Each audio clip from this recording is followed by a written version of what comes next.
I was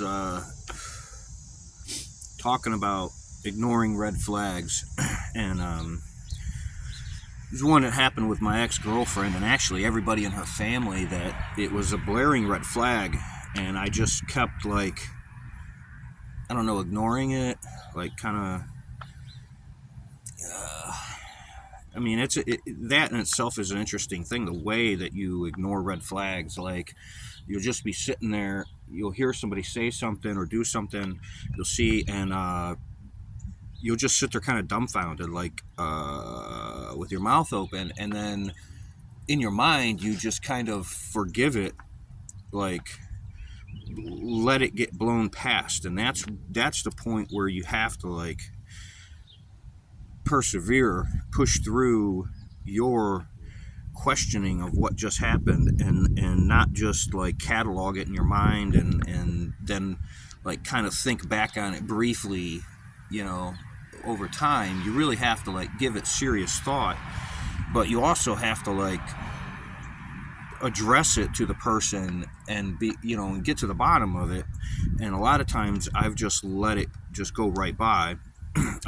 So anyway, that red flag was the fact that I couldn't hold their attention with anything for, like, more than 30 seconds. So, like, if I had a song that I like, which is a weird thing to be upset that somebody might not want to hear your song, but if it means something to me, and you say, like, you're down for me, you're all about me, you love me, well, these are some of the places where I get my ideas and my ideals from. And when somebody is not willing to even, like, they listen to it for a couple of minutes and be like, oh, and then they'll like, well, listen to this. And it's like, okay, cool. So I'll sit there and listen to their whole song, listen to the words, enjoy the actual music of it. And then I'll be like, well, here, check this out. And then I'll, like, put something in front of them that means something to me. Maybe it's got some feelings attached to it. Maybe it's just the music itself that I enjoy. But I can't get them to, like, appreciate it for more than, like, 30 seconds. They never listen to the words. And that's the same thing that actually carries over in a conversation. When you're trying to talk to them, you get their attention for, like, seconds at a time, and they just, like, blank out. They don't listen to you. They don't listen to what you're saying. And I can be long-winded, but the thing is I have a lot of experience, and when I'm trying to teach a 13-year-old or even a 45-year-old who doesn't have much experience in life, and they'll sit there and swear how smart you are, and appreciate the things you've been through, but then if you try to, like, express it to them in a way and kind of break it down to how you came to feel the way that you do about it, and the way I see it is you're kind of laying some knowledge on them, and they can't pay attention, like, they don't want to, and that's not somebody that's really into you. There's something else going on there. They need you, they want stuff from you, but they're not really, like, intrigued by you. They're not really trying to get to know things about you, and that is a red flag. That's something that the person that loves you, that really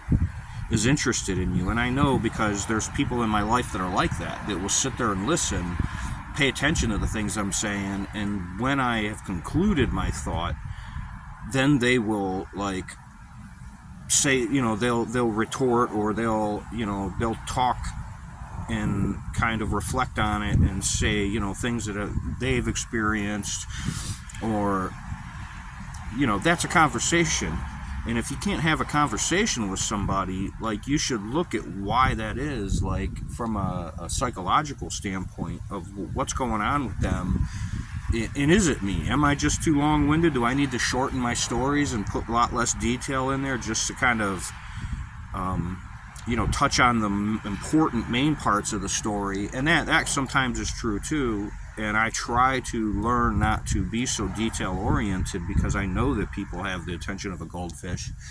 But that's also something that they need to address, because plenty of people can handle listening.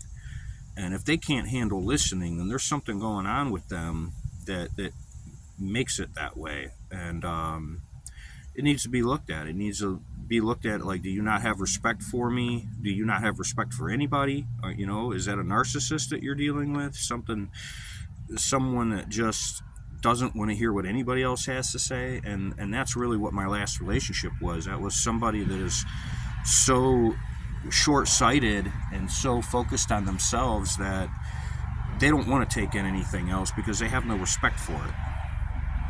So you gotta get to the bottom of that and really understand why it is, because otherwise you're building on really loose foundations and it's bound to collapse on you.